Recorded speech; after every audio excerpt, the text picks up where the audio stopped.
Bom dia a todos. Bem-vindos ao Museu de Zoologia.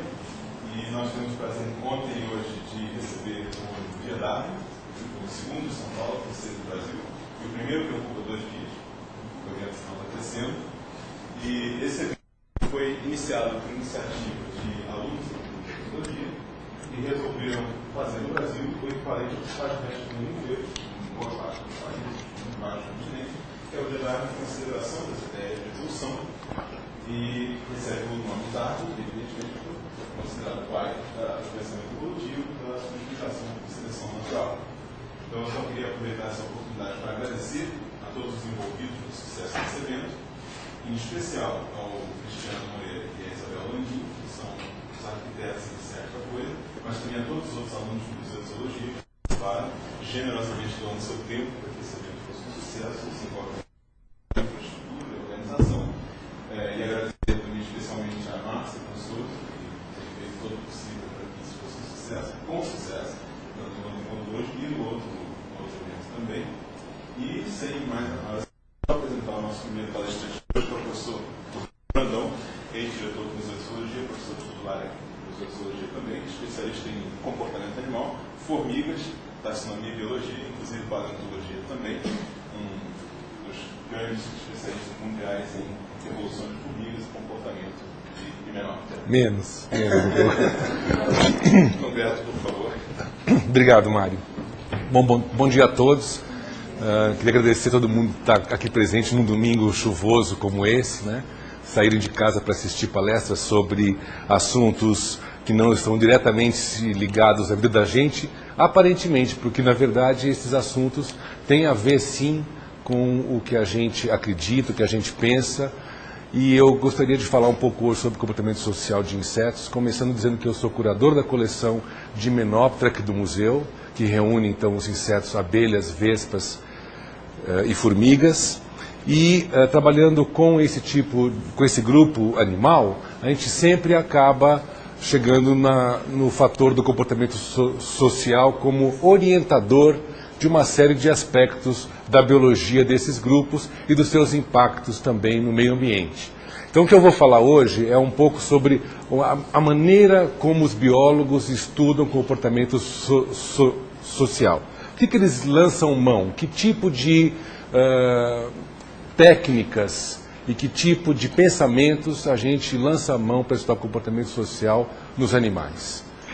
Então eu coloquei aqui também as entidades que eu sou associado, primeiramente o Museu de Zoologia, que eu sou funcionário daqui já há mais de 30 anos.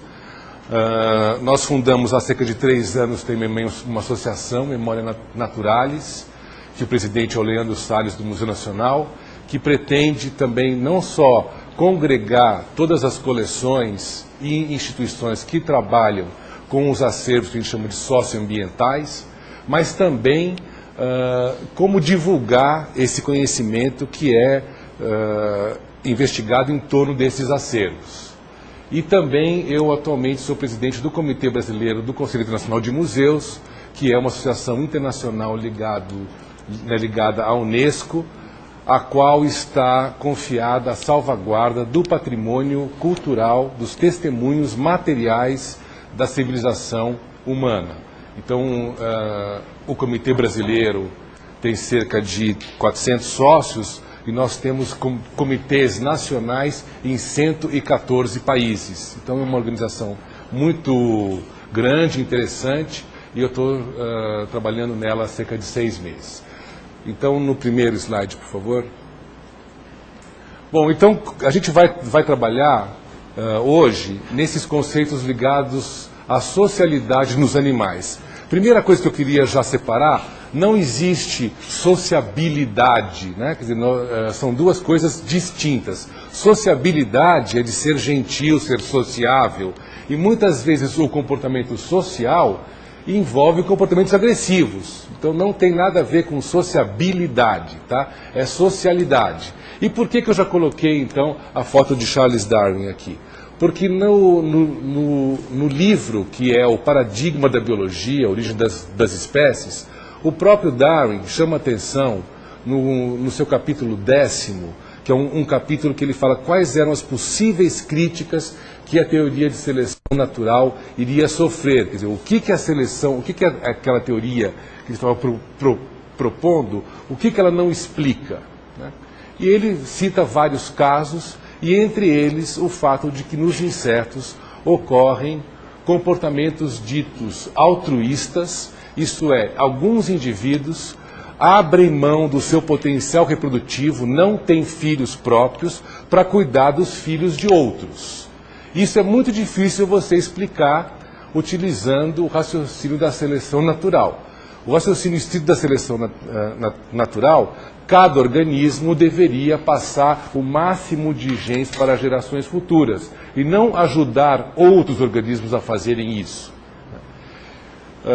Então, nós temos que fazer algumas definições básicas para que a gente esteja falando da mesma coisa. O que é comportamento social? Então, a gente já falou que não é o sociável, né? O comportamento social são comportamentos permanentes que algumas espécies exibem. Então, essa permanência é importante. E esses comportamentos estão pautados pela cooperação. Isso é, para um objetivo comum, indivíduos da mesma espécie trabalham em direção a atingir aquele objetivo comum. Então, a cooperação é fundamental. E, então, a sociedade seria um grupo de indivíduos organizados de forma cooperativa e permanente. Isso já exclui uma série de fenômenos que a gente observa. Por exemplo, os fenômenos de agregação. Então, se eu tenho determinada planta que floresce uma vez por ano, e certas abelhas são especializadas em coletar mel e pólen daquela planta, as abelhas vão se encontrar naquela planta na época da florada, né? Mas elas muitas vezes não têm comportamentos, determinadas abelhas não têm comportamentos cooperativos e também não é um comportamento permanente, ele ocorre uma vez ao ano. Então não se qualificaria como um comportamento social e aquele grupo não se configuraria uma sociedade. Bom, entre os biólogos, a gente usa esse termo altruísmo numa forma um pouco diferente do que se usa na linguagem coloquial. Então, altruísmo para a biologia significa você investir na capacidade reprodutiva de outro organismo. E a gente divide ele em dois casos, o altruísmo chamado genotípico e o altruísmo fenotípico. A semelhança do que se usa então para genótipo e fenótipo, que eu não sei se é um conceito que todo mundo conhece, mas eu não quero entrar nele. Eu só quero dizer que o altruísmo fenotípico, que é chamado o altruísmo aparente, é quando, por exemplo, uma mãe deixa de se alimentar para alimentar os seus filhos. Isso é um altruísmo aparente, porque fazendo isso, mesmo que ela sacrifique a sua vida, ela está aumentando a chance que os seus filhos tenham descendentes. E, portanto, os genes que essa mãe carrega vão se transmitir de forma mais eficiente para gerações futuras. Então, esse altruísmo é um altruísmo aparente ou chamado de fenotípico. O que nos interessa mesmo é o caso do altruísmo genotípico, o altruísmo verdadeiro, quando um indivíduo que não é parente próximo do outro abaixa o seu potencial reprodutivo para aumentar o outro. Isso é que é difícil explicar à luz da seleção natural e é isso que a gente vai tentar conversar um pouco hoje. Então, o Darwin, como em vários aspectos, chamou a atenção dos biólogos para assuntos interessantes, como fontes de investigação, e esse foi um deles. Então, ele é também o pai dos estudos de comportamento social. No próximo, por favor. Então, a primeira coisa que a gente deve fazer quando vai estudar qualquer organismo é tentar entender quais os canais de comunicação que os indivíduos usam entre si. Então, a gente pode definir três grandes canais, né? O canal olfativo, desculpe, eu fiz uma confusão aqui, o químico é olfativo, são canais mecânicos e visuais, né? Táteis, visuais e químicos. Então nós, por exemplo, somos muito visuais, somos pouco olfativos e também somos poucos mecânicos, somos pouco mecânicos, né? A nossa espécie, a espécie humana, ela utiliza o canal visual como o canal preponderante para se relacionar com o seu ambiente. Um exemplo de animal que usam canais químicos preferencialmente são as formigas.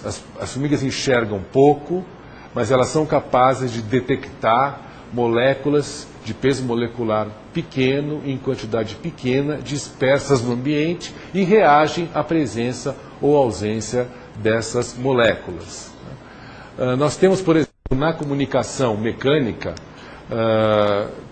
uma forma de comunicação mecânica é, por exemplo, o som, porque o som bate no tímpano e faz vibrar o tímpano, e isso se transmite, então, para o cérebro daqueles indivíduos.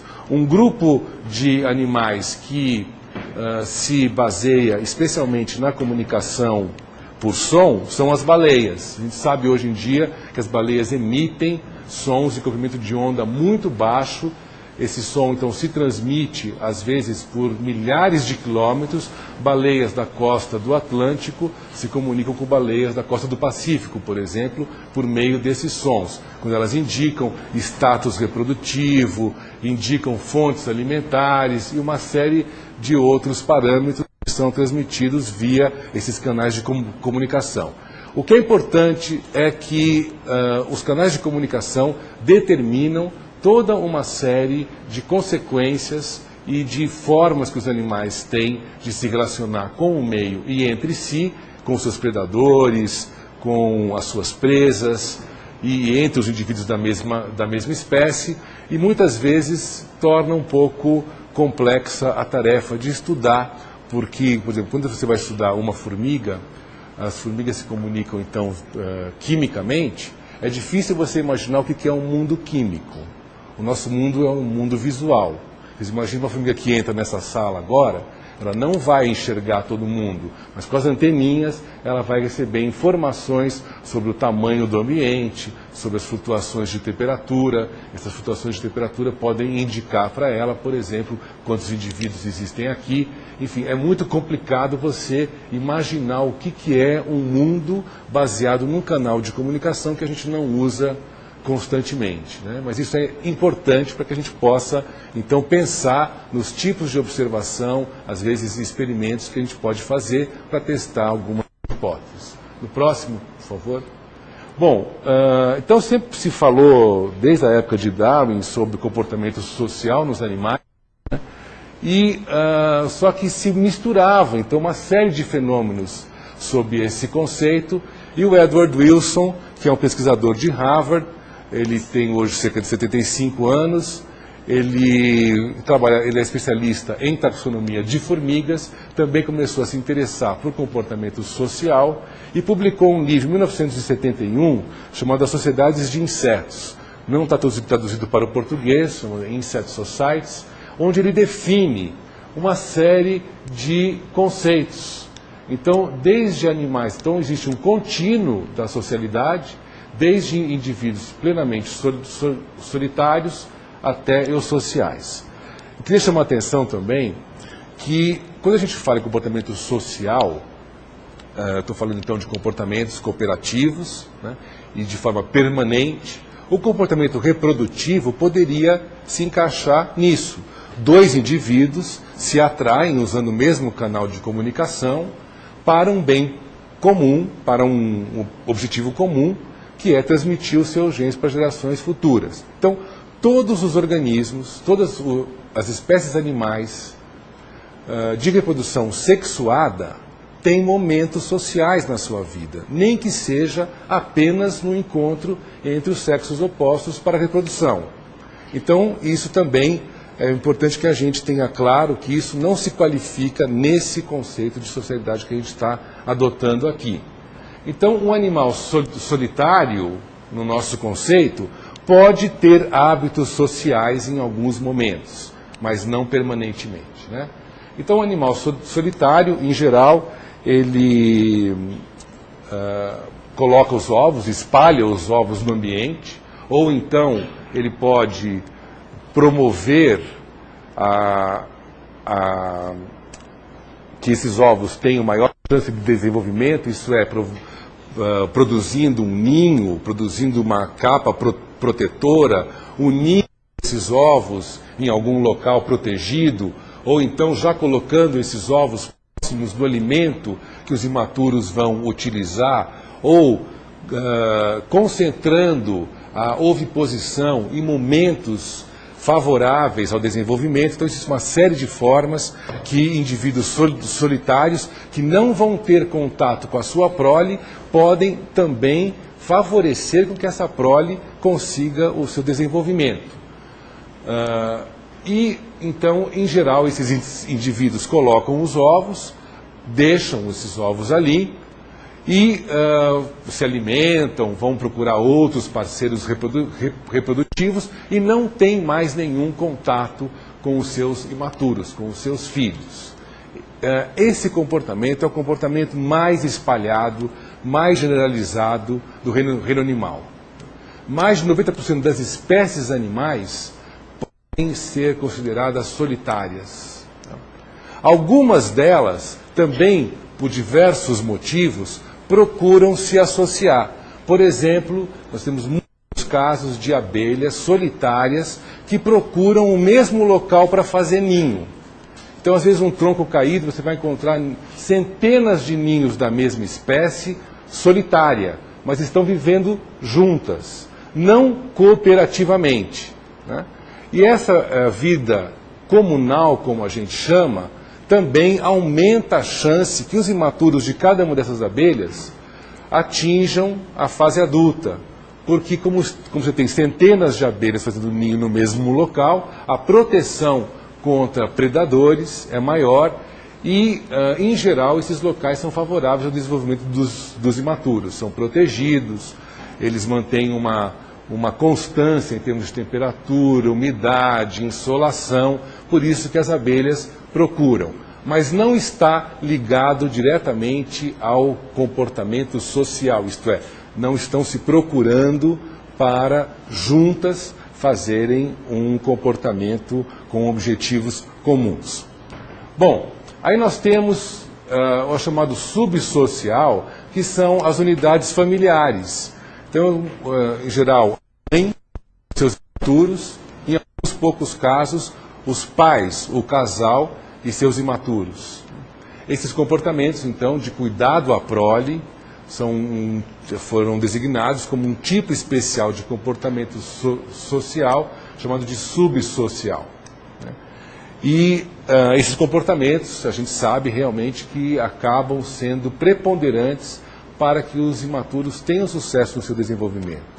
Então, se numa espécie que adota comportamento subsocial, se você tira o pai ou a mãe, ou os dois, aqueles imaturos morrem, eles se tornam dependentes. Né?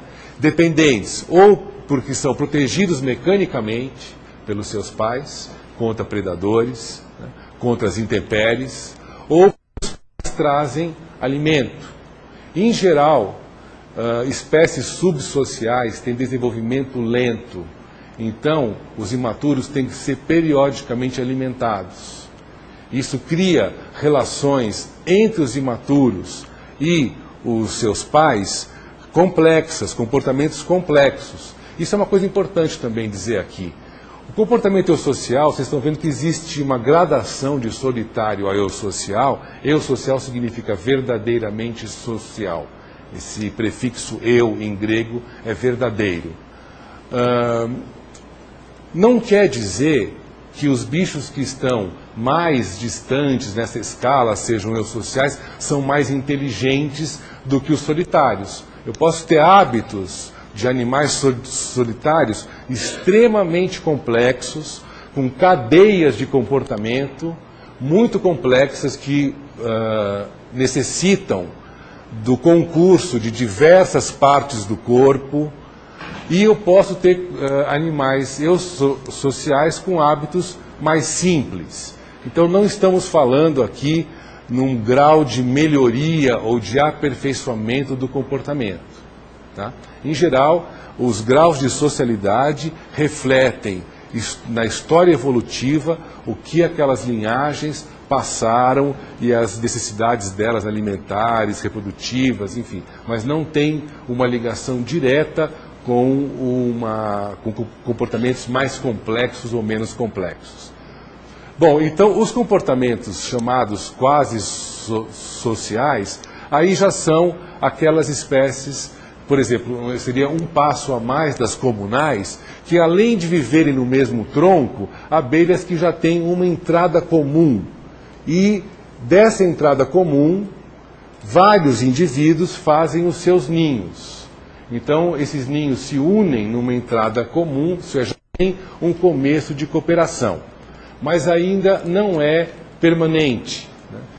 Nós temos aqui os 3 critérios que definem a socialidade verdadeira nos animais, que é o cuidado cooperativo à prole. Não importa quem é filho de quem, qualquer indivíduo adulto provê cuidado aos imaturos, também na forma de cuidado contra predadores ou alimentação.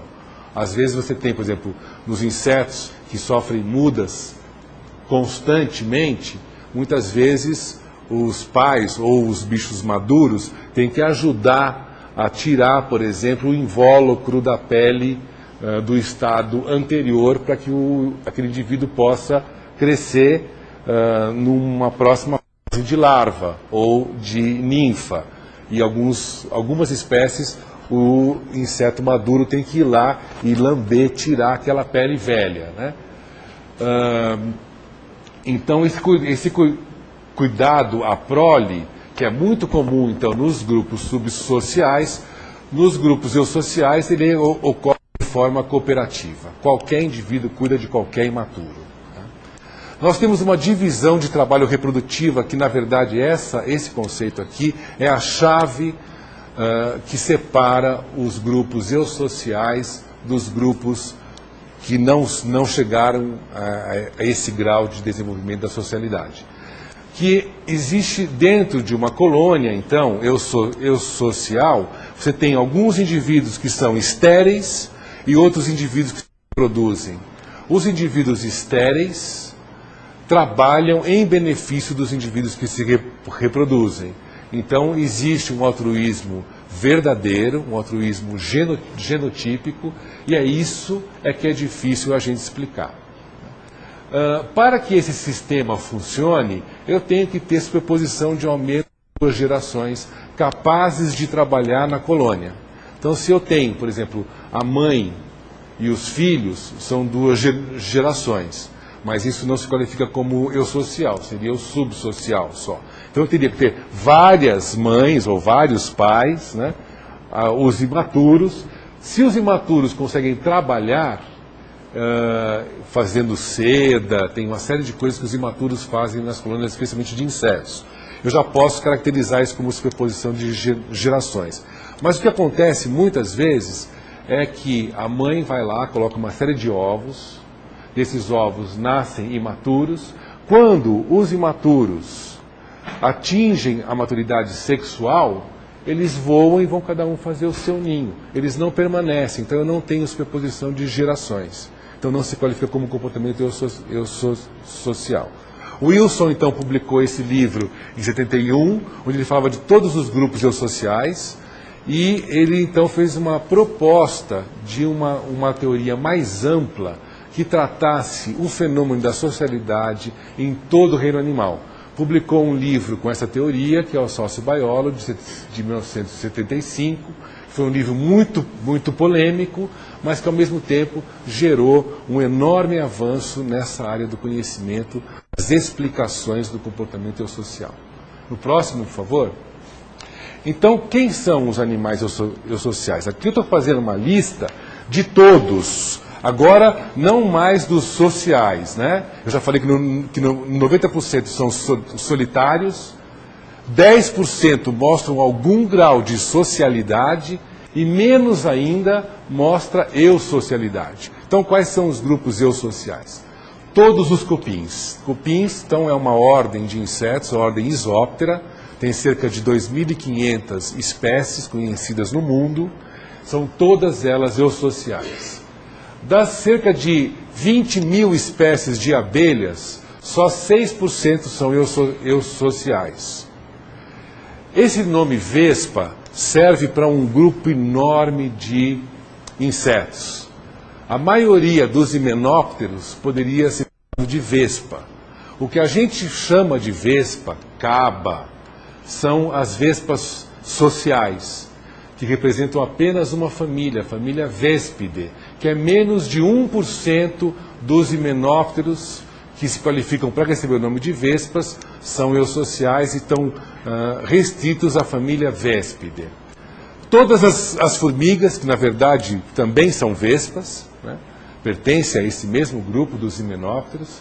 As formigas, então, elas hoje em dia são conhecidas 12 mil espécies, imagina que esse número vai chegar até 20 mil, e todas elas são eusociais. Alguns afídeos, especialmente, foram descritos afídeos eusociais, mas com uma base muito diferente, não tem aquela estrutura de pai, mãe, filhotes, é uma outra estrutura, mas que se qualifica naqueles 3 critérios da eusocialidade. São afídeos que vivem em palmeiras no Japão. Aqui não foi descrita ainda nenhuma espécie eusocial de afídeo. Apenas uma espécie de besouro é considerada eusocial, e vocês sabem que besouro é o bicho mais comum que existe no mundo. Imagina-se que o número de espécies de besouros deve chegar na casa de 1 milhão. Hoje em dia são mais de 500 mil espécies já descritas, e apenas uma delas, até agora, atinge aqueles critérios de socialidade. Entre os vertebrados, apenas uma espécie tem superposição de gerações, cuidado cooperativo à prole e divisão de trabalho reprodutivo. São topeiras cegas, algumas espécies, 5 ou 6 espécies de topeiras cegas que vivem no leste da África. O que quer dizer aqui? Que nós não somos eusociais. Nós não temos divisão de trabalho reprodutivo. Qualquer indivíduo da espécie humana potencialmente é um reprodutor. Então nós não nos qualificamos para o comportamento eusocial. Nós somos quase sociais. Eu sei que isso pode ser chocante para muitos aqui, mas a realidade é dura mesmo. Nós temos também conhecimento de uma espécie de camarão eusocial, que aí parece muito com tanto as topeiras cegas quanto esse camarão. Parece muito com o comportamento de formiga. Eu tenho uma rainha, em geral maior, morfologicamente distinta. Essa rainha é a única que se reproduz. E eu tenho uma série de fêmeas que atuam como operárias. No caso de topeiras cegas, eu tenho os machos também. Nos insetos, as sociedades são sociedades de fêmeas. Os machos aparecem apenas na época reprodutiva, se reproduzem e morrem. Bom, então a nossa questão aqui é como que nós vamos explicar por que esses grupos são eusociais, por que só eles são eusociais e os outros não, e como que eles chegaram nesse comportamento. Então, no próximo, nós vamos ter que lançar mão aqui de conceitos que foram desenvolvidos em várias áreas da biologia. Então, a gente sabe que, por exemplo, o comportamento não se fossiliza. Vocês viram aqui essa antessala, nós temos vários fósseis, nós não temos como saber o comportamento daquele indivíduo. Mas muitas vezes, como eu vou mostrar aqui, o cenário da fossilização, os organismos que estão associados àquele organismo fóssil e uma série de outros critérios nos permitem fazer hipóteses sobre o comportamento de fósseis. Também, como eu tenho fóssil, muitas vezes eu sou capaz de datar a matriz em que esse fóssil está e saber há quanto tempo que esse fóssil viveu, eu posso também fazer algumas hipóteses sobre a idade em que esses comportamentos, a época geológica em que esses comportamentos apareceram. E também nós temos alguns caracteres morfológicos são sabiamente ligados a comportamentos. Então, se um fóssil tem lá um caráter morfológico, a mão de um jeito, o pé de um tal jeito, eu também posso fazer hipóteses sobre o comportamento que aquele fóssil deveria ter tido quando estava vivo. Outra coisa também, a gente já viu que a questão, por exemplo, o altruísmo genotípico e o fenotípico, eles são definidos a partir do grau de parentesco. Se a mãe tem muitos dos genes que ela compartilha com os seus filhos, então, mesmo que a mãe morra, esses genes vão passar para gerações futuras. Então, os graus de parentesco que estão aqui no campo da genética são muito importantes para a gente tentar entender a evolução da socialidade. A filogenia. Filogenia, então, são reconstruções que a gente faz com base nos caracteres da distribuição dos caracteres de linhagens atuais e que nos permitem fazer hipóteses, suposições sobre como era o ancestral. Então, a gente também pode usar essa técnica mapeando os comportamentos de grupos atuais para tentar entender como é que era o comportamento ancestral e tentar entender como que a sociedade evoluiu.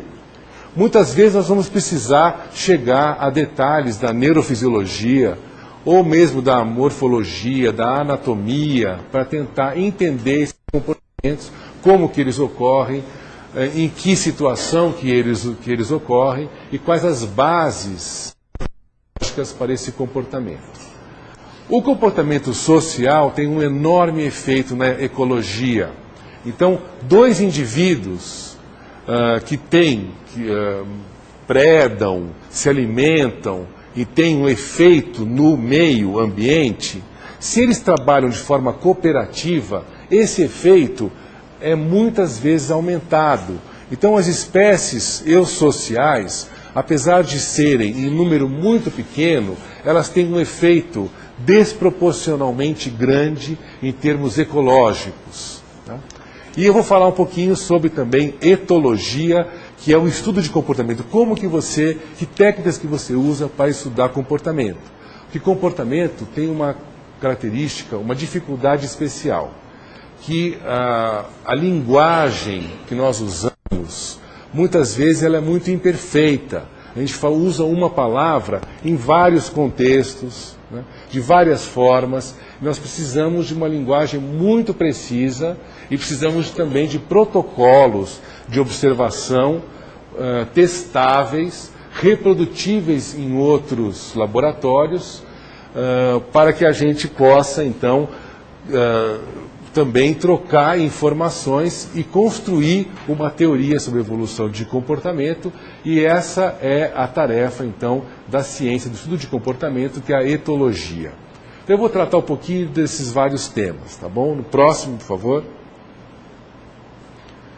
Bom, nós temos uma unidade que ela mede se determinada linhagem está tendo sucesso em termos de seleção natural ou não, que é o valor adaptativo. O valor adaptativo é definido em torno de uma média. Vamos supor que nós todos aqui, em média, tenhamos 2 filhos cada um de nós.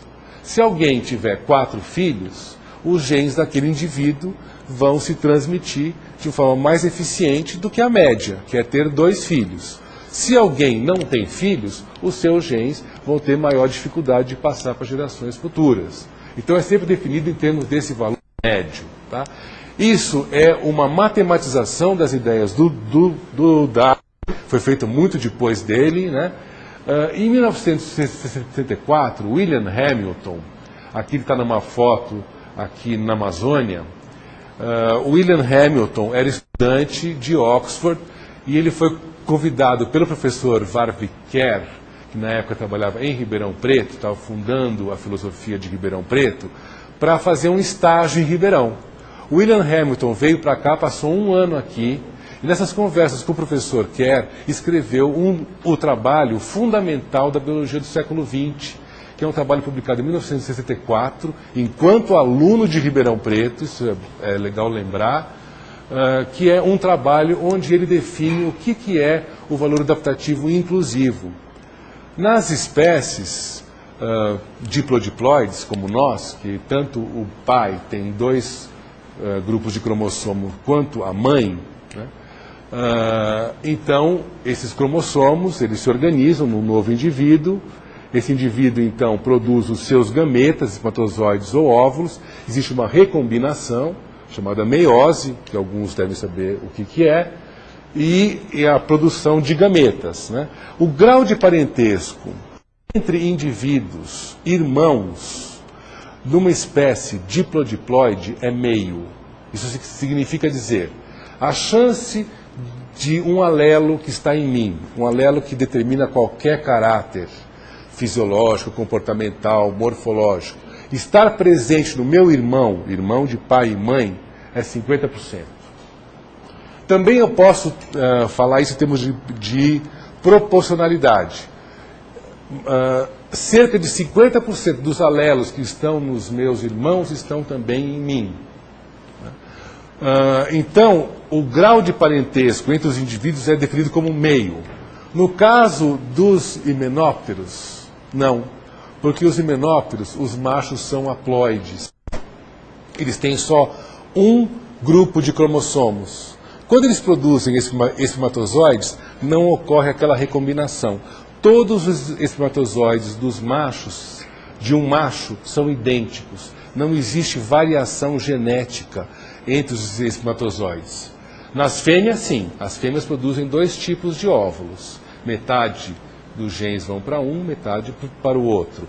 Quando ocorre, então, a fusão dos óvulos com os espermatozoides, não existe aquela variação que existe nos machos das espécies diplodiploides.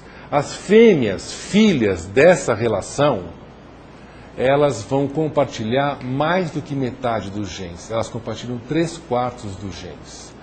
Uma fêmea de uma vespa, de uma abelha ou de uma formiga, ela é mais parente da sua irmã que se ela fosse ter o filho dela. Se ela tivesse o filho dela, só metade dos genes dela estariam no seu filho. Mas 3/4 dos seus genes estão nas suas irmãs.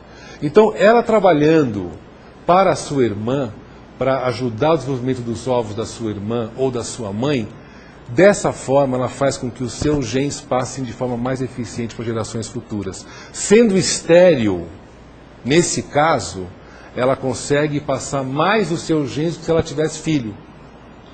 O que nós vamos chegar, na verdade, é que o altruísmo é sempre aparente. Sempre os indivíduos estão interessados em passar os seus genes de forma mais eficiente para gerações futuras. Mesmo que em alguns casos a estratégia seja não ter filhos. Tá?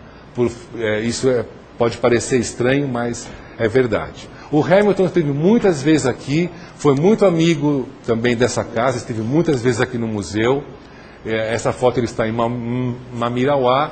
Ele morreu de malária no ano 2000, que ele contraiu numa viagem, não foi malária aqui do Brasil, foi na África, mas nas muitas viagens que ele fez às regiões tropicais do globo, e ele produziu trabalhos extremamente importantes e foi um grande amigo nosso.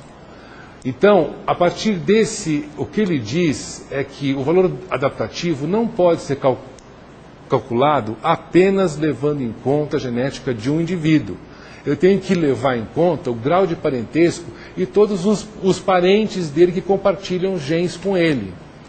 Então, o grau de parentesco, saber o grau de parentesco numa comunidade se tornou especialmente importante. Outra coisa, então, qual é a unidade da seleção natural? Não é apenas um indivíduo, pode ser uma família. Se eu tenho uma família, quer dizer, para esses fins aqui, quando eu estou falando, não estou falando de consanguinidade, estou falando de número ou proporção de alelos em comum entre 2 indivíduos. Mesmo 2 indivíduos que não sejam parentes próximos por consanguinidade, se eles têm o mesmo alelo, eles são parentes geneticamente em relação àquele alelo. Tá?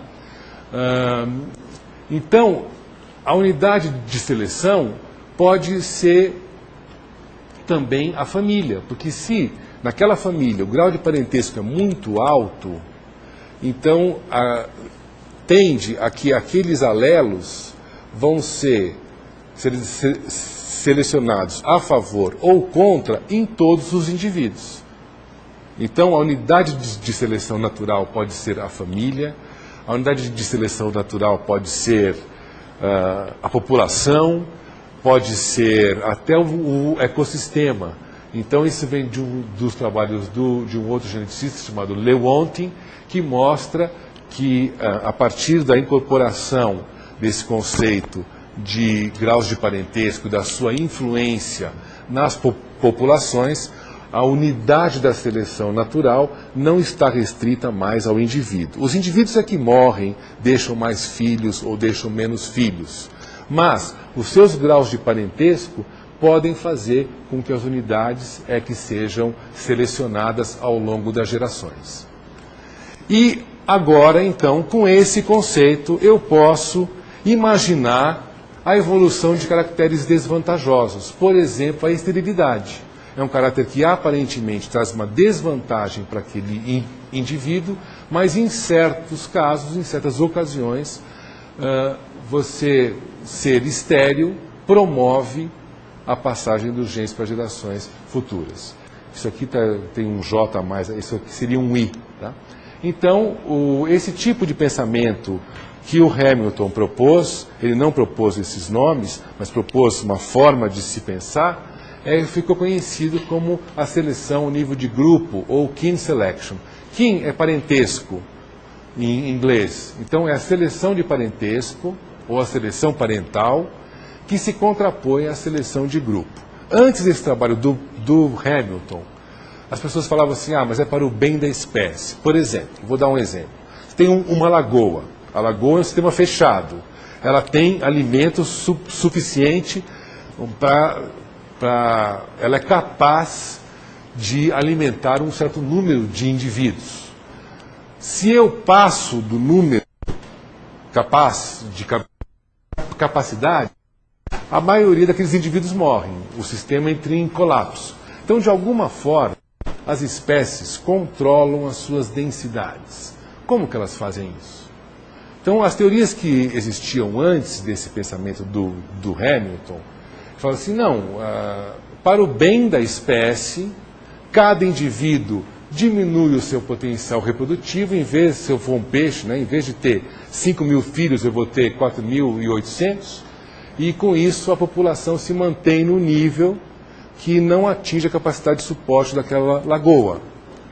Só que os indivíduos não têm, o peixe não tem essa noção, nem tem como avaliar qual é o potencial reprodutivo de todos, comparar com o seu potencial reprodutivo e diminuir a produção de gametas. Então não existe mecanismo para explicar esse tipo de ação, apesar de que ela foi conhecida então como seleção ao nível de grupo.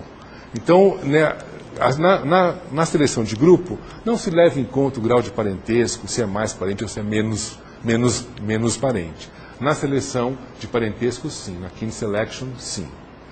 Então, no próximo. Então, quanto à paleontologia, que eu falei que a gente não tem como avaliar o comportamento de fósseis, vou passar mais rápido para mostrar um trabalho no próximo, por favor. Eu publiquei um trabalho com alguns colegas sobre essa peça de âmbar da República Dominicana, uma peça que tem 3 por 4 centímetros, 1 centímetro de altura, ela tem aqui 3 aqui por 4 aqui, 1 centímetro de altura, e ela tinha 30 e tantas operárias de formigas dentro. Vamos olhar em maior detalhe na próxima. Então, ela tinha formigas operárias, ovos, pupas, larvas. Então, a gente tentou estudar o comportamento desse bicho. Ele está fossilizado numa resina fóssil, a República Dominicana tem entre 30 e 40 milhões de anos. Então, a gente queria ver se era possível recuperar o hábito desse bicho, o que aconteceu, por que essas formigas foram represadas nessa peça de âmbar. Toda a ideia era o seguinte: será que nós conseguimos reconstituir os segundos anteriores a esse fato? Então, o que a gente fez? Vamos na próxima. Primeira coisa, a gente viu que todas elas pertenciam à mesma espécie, era uma espécie que não havia sido descrita ainda, de fóssil que nós descrevemos, então, como Technomyrmex caritatis. Então, aqui uma vista dessa operária em vista lateral, em vista frontal, e aqui a larva. Próximo. Desculpa, pode passar que isso aqui está no lugar errado. Está no lugar errado. Então o que a gente fez foi assim, nós pegamos todos os gêneros das formigas desse grupo, tá? E estudamos uma série de caracteres. Essa tabela aqui está só uma parte dela, nós estudamos mais de 100 caracteres e vimos como que esses caracteres aparecem. Tá? Então, alguns caracteres aparecem num certo estado, outros aparecem num outro estado, outros nós não conseguimos ver. E nós fomos fazendo uma grande matriz desses caracteres no próximo e então conseguimos posicionar o nosso fóssil dentro desse grupo aqui, que então é um Technomyrmex, que é parente de Tapinoma. Todo mundo aqui conhece Tapinoma. É aquela formiguinha muito pequenininha que dá em pia, aquela que é branca e preta, né? Tapinoma melanocephalum. Todo mundo conhece ela.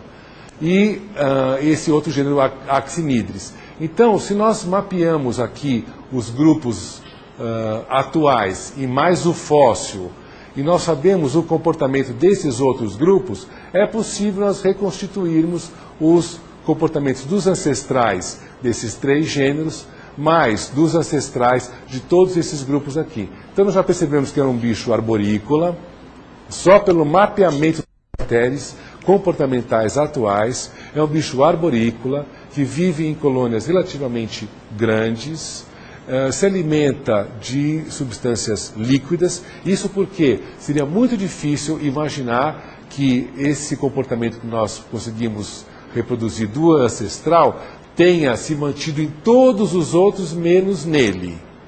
Então é mais parcimonioso, é mais fácil acreditar que elas também compartilhem desse mesmo comportamento. Então no próximo, então nós iluminamos essa peça com luz polarizada.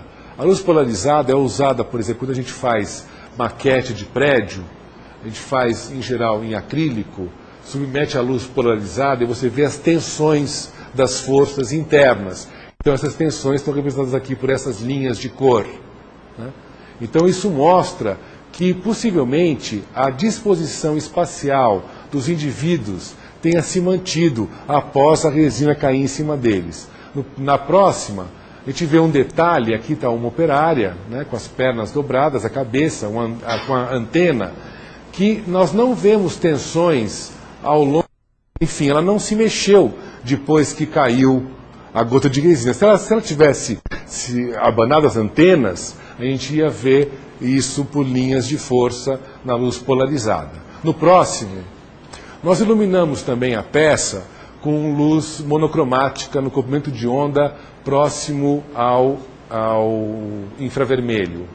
E o que nós vimos então são essas linhas, que são as linhas, mesma coisa quando você joga uma pedra numa superfície líquida, que você vê aquelas linhas de força se transmitindo por cima da peça, e ao lado da peça, aqui isso nos indica que essa resina ela foi depositada em várias gotas.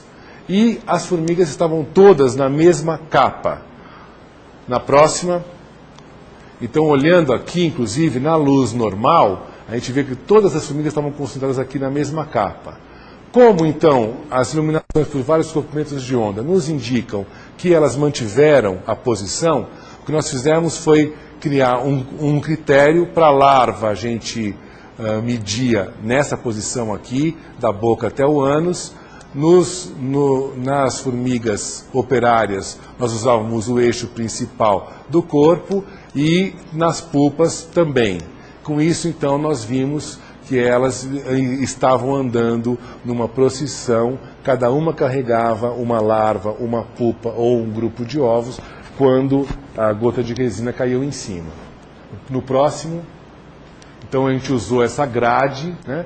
Então a gente pôde ver os ângulos. Então, usando estatística circular, a gente pôde ver que originalmente elas estavam todas em fila.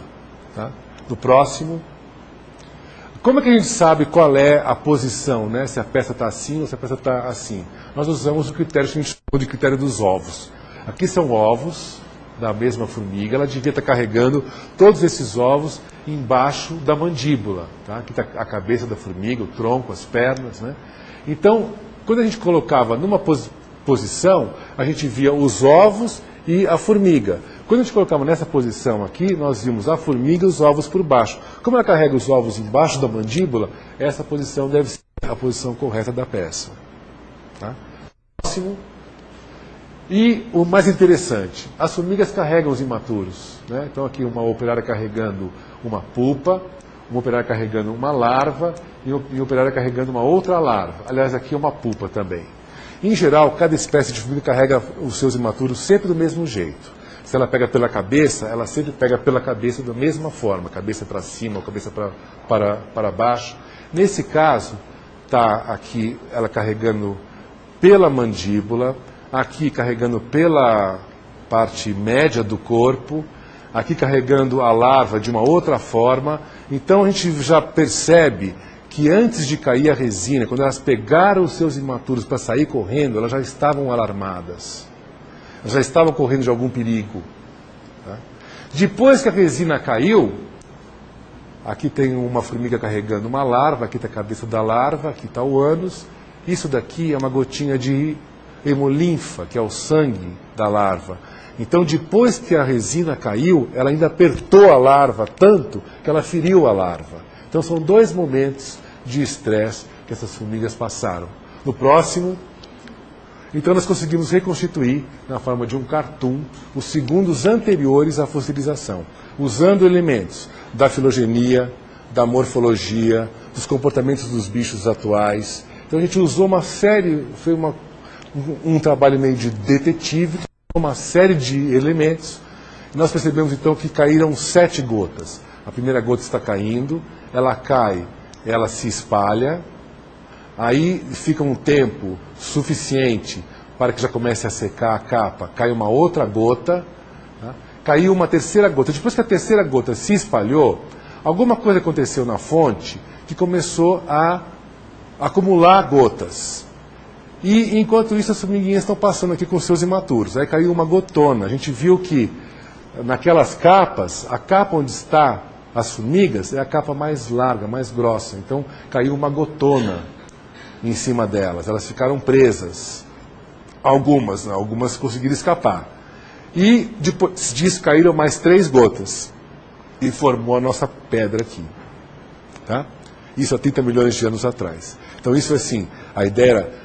Vamos reconstituir os segundos anteriores à formação dessa pedra há 30 milhões de anos. Né?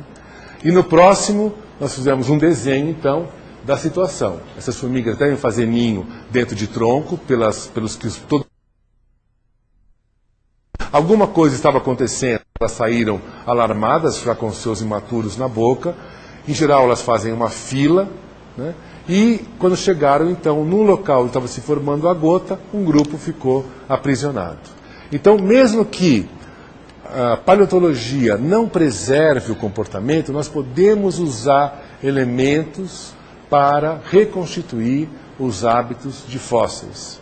Tá? Isso tem a ver, por exemplo, se essas formigas estão aprisionadas numa gota de resina, elas viviam na República Dominicana. Essa resina era produzida por uma planta parente do atual jatobá, uma árvore extinta, que produzia quantidades enormes de resina. Essa quantidade enorme de resina não é produzida todo dia, é só quando quebra um galho, quando alguém raspa, né, um predador raspa, tem um incêndio. Então, alguma coisa estava acontecendo para que essa gota de resina tenha sido produzida. Bom, eu poderia falar para vocês horas ainda, nós já estamos a 12:10 e eu não quero me estender demais. Esse assunto, o que é importante dele é que a gente realmente tem que lançar, não é um estudo que uma técnica só dá conta de explicar, porque é um hábito complexo, então a gente tem que lançar mão de elementos que são derivados de uma série de técnicas e de uma série de escolas de pensamento. Então,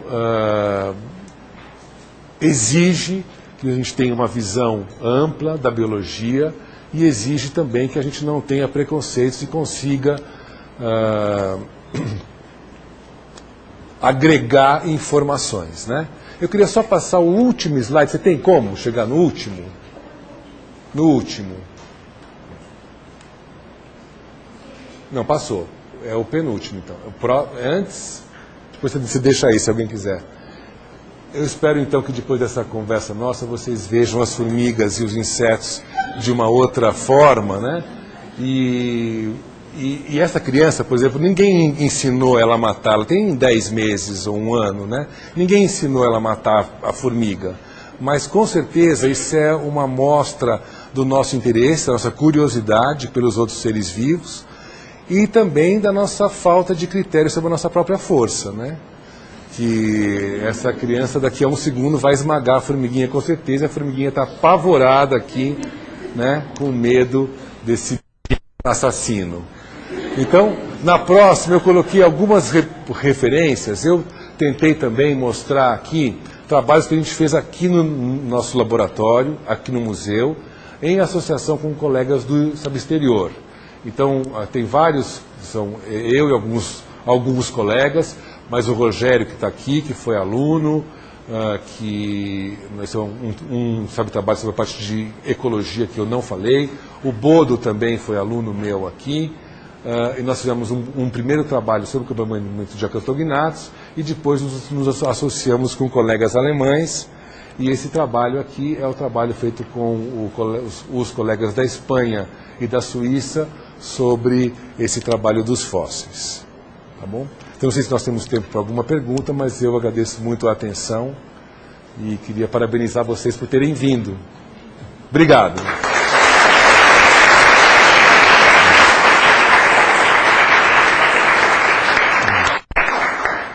Tem tempo para alguma pergunta? Tem? Nenhuma pergunta? Oba, vamos lá.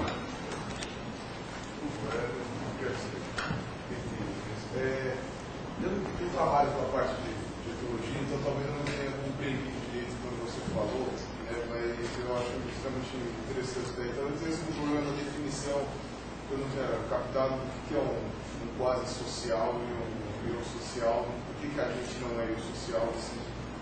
Porque nós não temos divisão de trabalho reprodutivo. Então, todos os indivíduos da espécie humana, saudáveis, né, são capazes de produzir gametas e ter filhos. Uma formiga, quando ela emerge da pupa, ela não produz gametas, ela não tem ovário, uma operária, não tem ovário. Então é um bicho estéril que vai trabalhar em benefício da reprodução da rainha. Agora, por exemplo, tem do ponto de vista de formação biológica mesmo da formiga, que não tem mesmo os gametas necessários. Isso. Mas, por exemplo, numa espécie humana que você tem, aqui, atualmente já está mudando um pouco, mas sei lá, antigamente você tinha aquelas, sei lá, uma produção de filhos fantástica, né? Acho que, não sei se todo mundo aqui tem, mas sei lá, o irmão da minha avó tinha 8 irmãos, né? Ela tinha 8 filhos, né? Minha avó teve 4, minha bisavó teve 11. Então, quer dizer, é aquela coisa assim, e sempre teve aqueles que não casaram, e aqueles que não casavam ajudavam os outros sobrinhos. Então, mas, sim. Então, aí você está entrando na kin selection, né? Então, indivíduos que não se reproduzem, mas que indiretamente os seus genes passam para gerações futuras. O que eu estou falando em termos de potencial.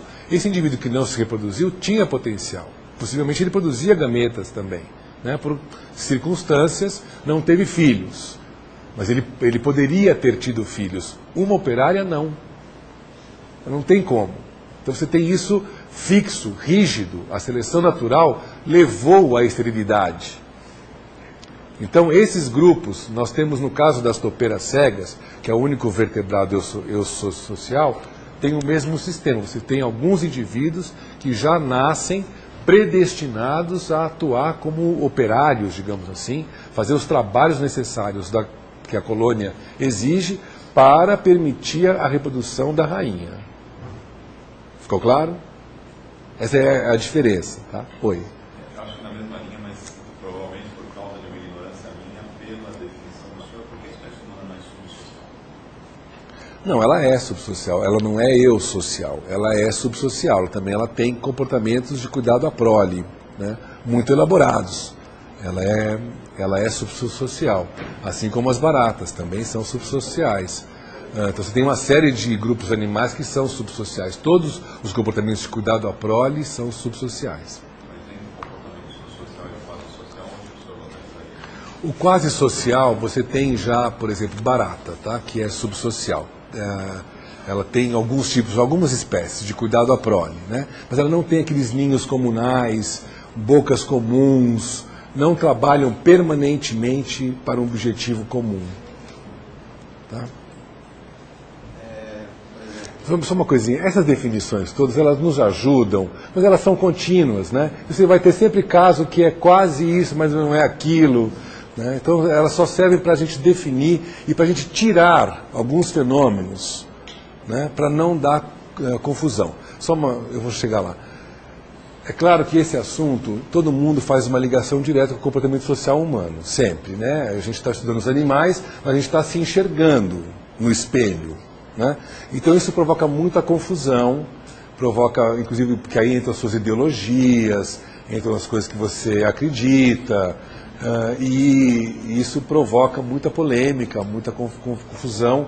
O Wilson mesmo sofreu ataques enormes por causa disso, só porque ele queria fazer uma teoria que explicasse o comportamento social em todos os animais. Ele falava assim, vamos supor que eu seja um marciano, estou chegando na Terra e quero fazer um catálogo das espécies sociais humanas. Eu vou parar no homem, porque sempre a biologia chegou até primatas não humanos. Primatas humanos são para ser estudados pela sociologia, pela medicina, pelo direito. O biólogo estudando isso, parece que a gente estaria fundamentando teorias que serviriam para, em outro contexto, por exemplo, a questão toda que o Darwin foi usado pelo Marx, foi usado pelo Hitler, né?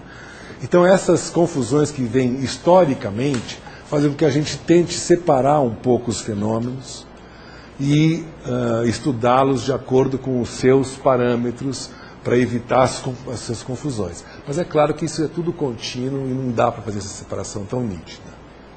O comportamento quase social e subsocial, entendo assim, o eu social ele tem características que o definem bem, né? Então, por exemplo, imagino que humanos, elefantes, todos têm um potencial passado, mesmo que vivam em grupo e que exista essa cooperação entre os indivíduos, né?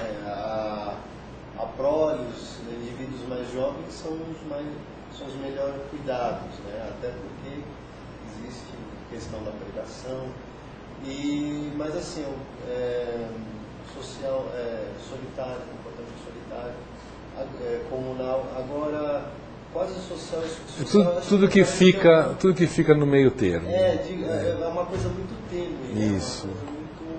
Isso. Né? Aí você tem, por exemplo, inclusive várias espécies, ao longo do ciclo anual, em certos momentos do ciclo elas são eusociais, aí elas são solitárias, aí são quase sociais. A mesma espécie, dependendo da época do ano, ela tem um hábito. Então isso exige também que esses estudos sejam continuados no próprio tempo. Você não pode estudar um mês a espécie, você não vai pegar a riqueza de todos os comportamentos que ela mostra ao longo do ciclo. Pelo menos, E aí também o ano pode ser atípico, né? Então esse tipo de estudo sempre existe pelo menos 2 anos. Você estudar um ciclo inteiro e estudar mais um ciclo para confirmar se o que você viu é a regra, ou se não é uma coisa atípica, né? Oi. Você explicou que tem características genéticas dos cupins, de alguns himenópteros, de formigas, que fazem aquelas relações de parentesco diferentes, ser mais aparentadas irmãs. Isso. Que explica a socialidade. Não. Que explica a socialidade, não. Seria assim, seria um substrato genético que favorece nesses grupos a socialidade, mas não é uma explicação causal, né? Tá, então é um pouco isso a minha pergunta, que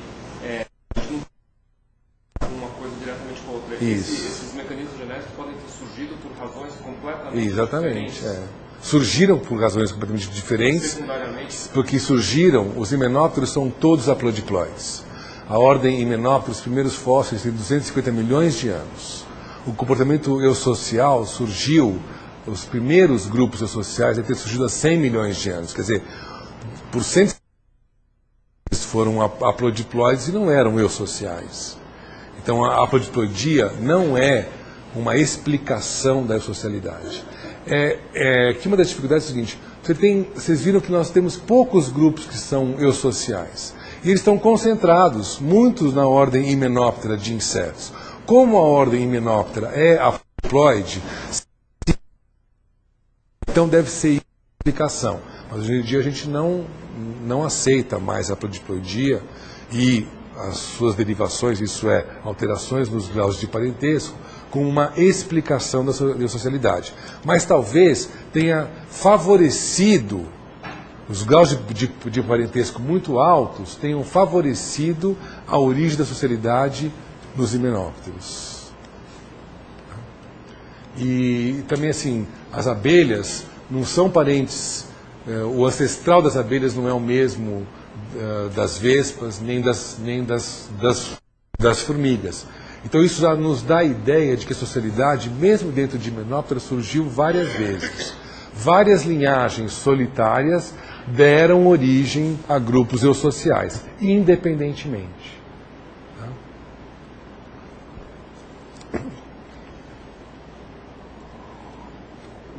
Vamos lá, tudo bem.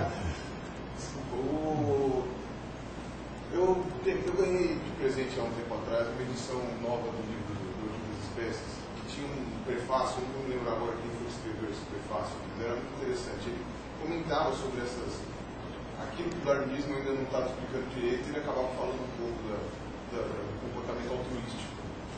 E o cara falava um exemplo de um pássaro que tem um indivíduo do bando com várias famílias, tem um indivíduo que é o indivíduo de alarme. Isso, ele avisa. Ele fica lá em cima do galho e quando aparece um falcão, sei lá, alguma coisa assim, ele avisa, chamando a atenção para ele, enquanto as mães podem salvar os filhotes.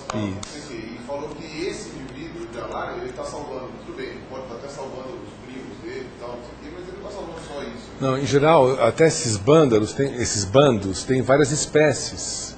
Então é mais difícil ainda você explicar como que um bicho de uma espécie está se colocando em risco, chamando a atenção dos predadores para ele, salvando todo o bando.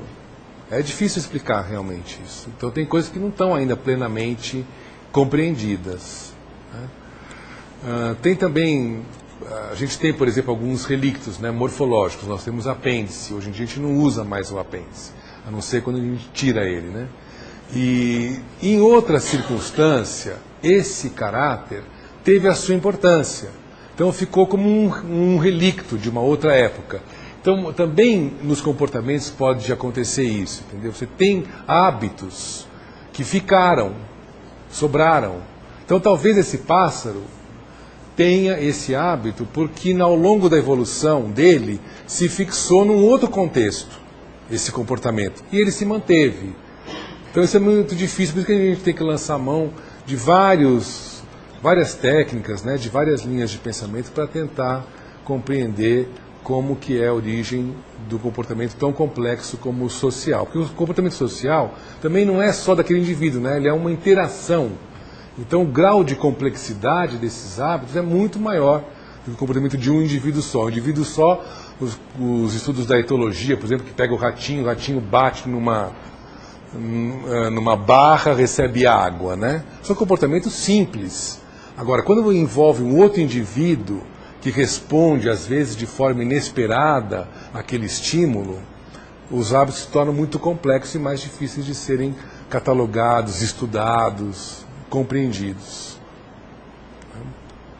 Oi. Você não acha que a revolução darwiniana, nesse aspecto, com essa história do preconceito de se tratar do comportamento humano, com as ferramentas poderosas que a biologia tem criado, ela não se deu por completo, que talvez as ciências humanas e as políticas possam vir a se beneficiar muitíssimo? Essa é a ideia do Wilson, né? O Wilson quis trazer esse estudo de comportamento social humano para dentro da biologia, porque ele acha que a biologia é uma ciência que tem o que contribuir na formulação das outras ciências, né? Tem uma questão histórica também.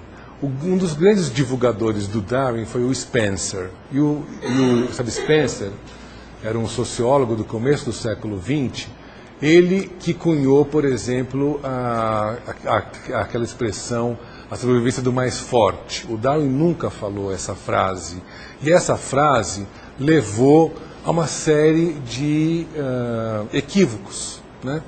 Como se o indivíduo mais forte, por exemplo, entre nós aqui, o mais fortão é aquele que vai deixar mais descendentes férteis e o mais fraco vai ser selecionado contra. Não é assim que a coisa funciona. Funciona pela média, quer dizer, o número de indivíduos que o número de descendentes que um indivíduo deixa em relação à média. Não precisa ser o mais forte, pode ser o mais fraco. Se o mais fraco for o mais bacana, o mais bonito, sei lá o quê, ele pode deixar mais filhos do que a média, né? Mesmo na população humana. Então, essa vulgarização que o Spencer fez, ela teve um sentido positivo, né? Porque mais pessoas puderam ter acesso à teoria do Darwin, mas ela foi de uma forma que levou a muitos preconceitos e muitos equívocos, né? Então, gerou uma má vontade, especialmente das ciências humanas, em enxergar o potencial da teoria da seleção natural para explicar os seus próprios fenômenos, né? E isso não vem dos grandes pensadores, vem de uma noção generalizada, né? Que tem medo, por exemplo, que se você vai explicar o homem com base na biologia, então você explica que tudo que o homem faz tem uma explicação. Então você não está questionando, você não está provendo o progresso, que ele melhore, né? Então, que a explicação biológica do comportamento humano seria ruim para a espécie humana, porque tenderia a fixar os comportamentos como eles são, e não seria uma promotora da melhoria e do progresso nas relações. Mas isso acho que hoje em dia está mudando. Eu vejo hoje os cientistas humanos já com menos preconceitos, né? Mas ainda assim existe um fosso entre as ciências humanas e as biológicas, que é exatamente onde o Wilson tentou pavimentar quando ele escreveu o livro Sociobiology, com toda a repercussão que houve, que esse livro foi escrito em 1975 e até hoje repercute. E centenas de outros livros já foram publicados sobre o Sociobiology. Então mostra que essas ideias realmente são ideias que tocam, né, em certos pontos sensíveis e que ainda eu acho que merecem uma discussão mais aprofundada.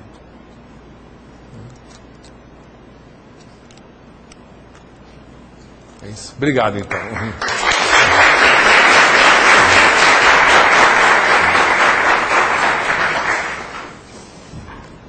Eu dimensionei mal.